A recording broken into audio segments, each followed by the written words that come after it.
Spiderman Marvel का है या फिर सोनीज का? एंड अगर स्पाइडरमैन मार्वल्स का है तो सोनी पिक्चरें क्यों बनाता उसकी? एंड अगर सोनी स्पाइडरमैन का ओनर है तो वो एवेंजर्स के अंदर कैसे दिख गया? क्या गड़बड़ है जो मुझे एज स्टार्टिंग में समझ में नहीं आई थी एंड तुम लोगों को भी नहीं आ रही कि भाई स्पाइडरमैन इधर का है, उधर का है, किधर का है, मैं इधर जाऊं या उधर जाऊं?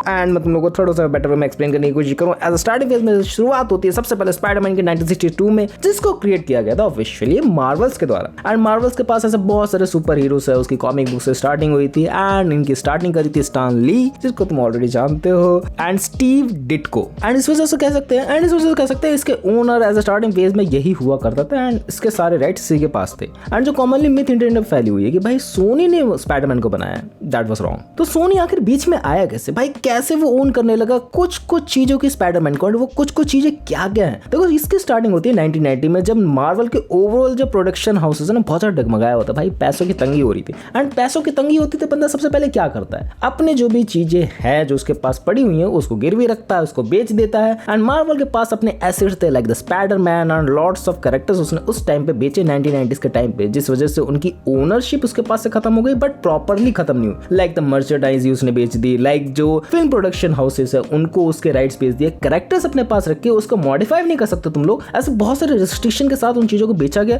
जिससे कंपनी वालों को भी फायदा हो जाए कि भाई वो उन चीजों को खरीद रहे हैं तो ओवरऑल उनकी ग्रोथ तो होगी। एंड कुछ चीजें ऐसी इन्होंने बेच दी भाई जो उनके दिल के बहुत ज्यादा करीब थी, लोगों को बहुत ज्यादा पसंद आती थी। एंड उस टाइम में पता नहीं था कि भाई स्पाइडरमैन के लिए बहुत इंपॉर्टेंट एसेट होने वाला है। एंड अब जाके इनको इसकी अहमियत समझ में आती है। एंड सोनी वाला भाई अब बेचने वाला नहीं है उसको, जो भी उसके पास राइट्स है। एंड कौन से राइट्स है उसके पास बेसिकली बात लेके चले। एंड उससे पहले बात करना चाहूंगा मार्वल ने अपने कौन से इंपॉर्टेंट एसेट्स बेच दिए। लाइक बात लेके चले एक्समैन की जो फॉक्स कंपनी को बेचे, फैंटास्टिक फोर की जो फॉक्स कंपनी को बेच दिया, अगेन हल्क को जो यूनिवर्सल कंपनी को बेचे थे। एंड काइंड ऑफ वो उल्टा हुआ है मामला, वो बिगड़ा नहीं ज्यादा। एंड स्पाइडरमैन की बात लेके चले वो सोनी को बेच दिए थे। एंड 1999 में सोनी पिक्चर्स ने स्पाइडरमैन के फिल्म राइट भी परचेज कर लिए। और इंपॉर्टेंट चीज ये कि भाई सोनी ने स्पाइडरमैन को नहीं खरीदा, सोनी ने सिर्फ मूवी राइट्स खरीदे कि भाई इसकी फिल्म प्रोडक्शन का भी जो भी जिम्मा है वो हम उठाएंगे एंड इसका जिम्मा हम लोग उठाते रहेंगे। अगर हम लोग मूवी प्रोड्यूस नहीं करेंगे तो तुम लोग ये राइट्स दोबारा से खरीद सकते हो। ऐसे कुछ एग्रीमेंट्स में लिखी हुई है चीजें। एंड मुद्दा क्या है बेसिकली बात लेके चले भाई, कौन सी चीजें सोनी के पास है, कौन सी चीजें मार्वल के पास है। मार्वल चीजों को इस्तेमाल कर सकता है, सोनी इस्तेमाल कर सकता है, लेकिन क्यों इस्तेमाल कर सकता है? फर्स्ट ऑफ ऑल बात लेके चले कैरेक्टर ओनरशिप अभी भी मार्वल के पास है। मेंस ऑफ इट की जो स्टोरी उसकी लिखी गई है उसको चेंज नहीं करा जा सकता है। अभी भी वो पीटर पार्कर ही रहेगा,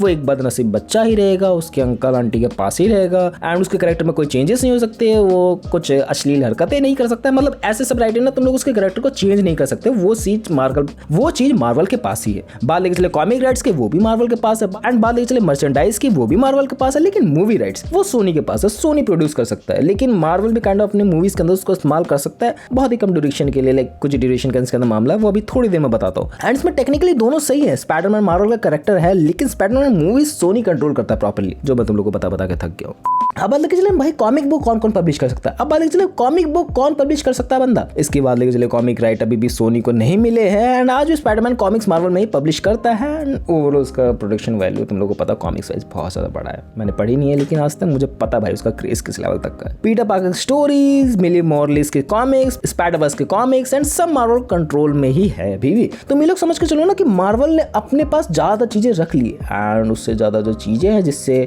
लाइक फिल्म राइट्स वगैरह जिससे पैसे कमाते हैं। लाइव एक्शन की कुछ ड्यूरेशंस को हटा दिया जाए, लाइक 44 मिनट की ड्यूरेशन जो इंटरनेट पर चलती है कि भाई अगर उससे ज्यादा बड़ी हुई तो सोनी के पास राइट्स होंगे, अगर उससे कम हुई तो चीजें ऐसे हिसाब से चलती हैं जो बहुत ही ज्यादा कंफ्यूजिंग तो लगता है सुनने में कि भाई क्या चीज किसके पास है, क्या चीज किसके पास नहीं। हम लोग को जाने से मतलब हम लोग को स्पाइडरमैन देखना है, दैट्स इट।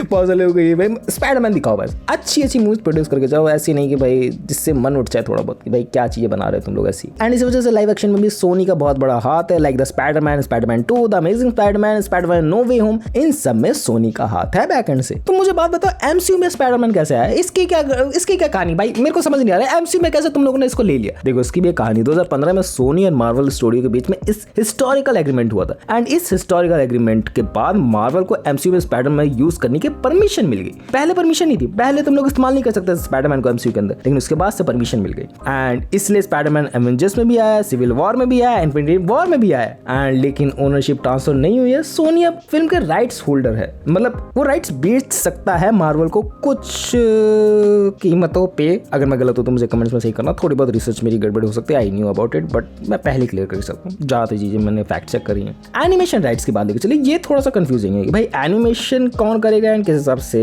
किसको मिलेगी ओनरशिप। देखो बहुत लोग सोचते हैं कि सोनी के पास एनिमेशन राइट्स है, सच थोड़ा सा कॉम्प्लिकेटेड है इसका। लाइक बात लेकर चले, मार्वल के पास टीवी एनिमेशन के राइट्स हैं, लेकिन इसमें एक सीरियस कॉज एग्जिस्ट करता है। लाइक अगर तुम्हारा ओवरऑल तुम लोग एनिमेशन बना रहे हो 44 मिनट से एक्सटेंड करता है, कम करता है, मतलब ऐसे कुछ ड्यूरेशन है, तो उसके राइट्स सोनी के पास जाएंगे या फिर मार्वल के पास आएंगे। लाइक ये 44 मिनट का सीन बता के लेके चलो, तो इंटरनेट पे एक पॉपुलर क्लेम है 44 या फिर 40 मिनट रूल एग्जिस्ट करता है। आई थिंक मैं क्लियर नहीं हूँ कि 44 है कि 40 है। एंड ये ऐसे कॉन्ट्रैक्ट है ना जो कभी भी पब्लिकली रिलीज नहीं करेगा, सिर्फ ये मिथ फैला हुआ है या फिर मे बी रियल हो सकता है, फेक हो सकता है, I don't know about it, but मैं तुम लोगों को बता के लेके चलता हूँ। एंड इसलिए कॉन्फिडेंट नहीं कहा जा सकता कि 44 मिनट के बाद सोनी के पास राइट है या फिर 44 मिनट के पहले सोनी के पास राइट है, मतलब उससे ड्यूरेशन बढ़ जाएगी तो सोनी के पास राइट जाएगा या फिर मार्वल के पास जाएगा। एंड ये लीक डॉक्यूमेंट में निकला है कि भाई 44 मिनट से ज्यादा होगा तो वो राइट्स जाएंगे सोनी के पास, कम होगा तो मार्वल के पास जाएंगे। एंड जो स्पाइडरमैन के साथ हम लोग को विलन्स देखने को मिलते हैं वो सारे सोनी ने ही क्रिएट करे हैं ज्यादातर। Like most popular one venom की बात लेकर चले,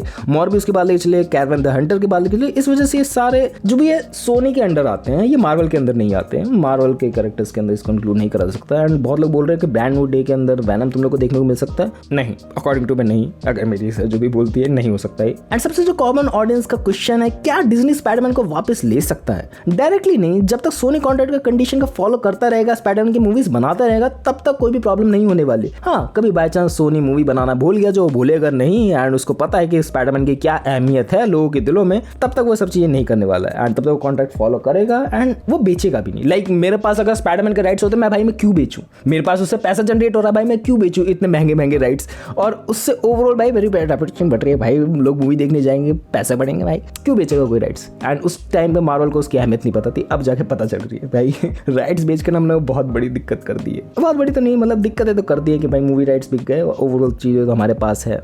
एंड फाइनल कंक्लूजन वाइज तुम लोग को चीजें बता के लेके चलो तो भाई स्पाइडरमैन का क्रिएटर है मार्वल, स्पाइडरमैन कॉमिक्स का क्रिएटर है मार्वल, स्पाइडरमैन मर्चेंडाइज का क्रिएटर है मार्वल, एंड स्पाइडरमैन मूवीज के राइट्स है सोनी के पास। स्पाइडरमैन एमसीयू की अपीयरेंस सोनी प्लस मार्वल के एग्रीमेंट के अंदर आती है। कुछ चीजें हैं जो कभी डिस्क्लोज नहीं कर रही है इंटरनेट पे। एंड बात करें स्पाइडर वर्स मूवीज की जो सोनी प्रोड्यूस करता है उसके राइट्स तो सोनी के ही पास है। एंड कैरेक्टर ओनरशिप की that also gonna be Marvel's. So मोटा मोटा चीजें तुम लोग को पता लग गई कि भाई कौन सी चीज किसके पास है, कौन सी चीज किसके पास नहीं है। भाई साहब क्या क्या चीज़ें भाई क्या क्या चीज़ें हैं, दिमाग खराब कर दिया। तो मोटा मोटा चीज़ें तुम लोग को पता लग गई होंगी। मोस्टली फिल्म राइट्स है सोनी के पास एंड बाकी चीज़ें हैं मार्वल के पास। ऐसे नहीं कि भाई पूरा ही बेच दिया था बंदे ने, कुछ चीज़ें चेंज हुई हैं 2015 के राउंड ऑफ कि भाई मूवीज़ के अंदर इस्तेमाल कर सकता है मार्वल, जो हम लोग को चीज़ें देखने को मिली है। अच्छा लगा काफ़ी ज़्यादा। दरअसल पता वीडियो जो भी चीज़ें लेकिन मैंने बताने की कोशिश करी। स्पाइडरमैन ब्रांड न्यू देखने जाना है भाई, कोई स्पॉन्सर कर रहा है कि नहीं कर रहा है, मैं लास्ट बार पूछ रहा हूँ भाई, गर्मी में मत्था और ख़राब हो रहा है मेरा। ठीक है, स्पाइडरमैन देखने जा रहे हो तो मेरी भी टिकट बुक करा लेना क्योंकि मेरे पास तो पैसे नहीं है। That's it for the video, मिलते हैं नेक्स्ट वीडियो में, बाय।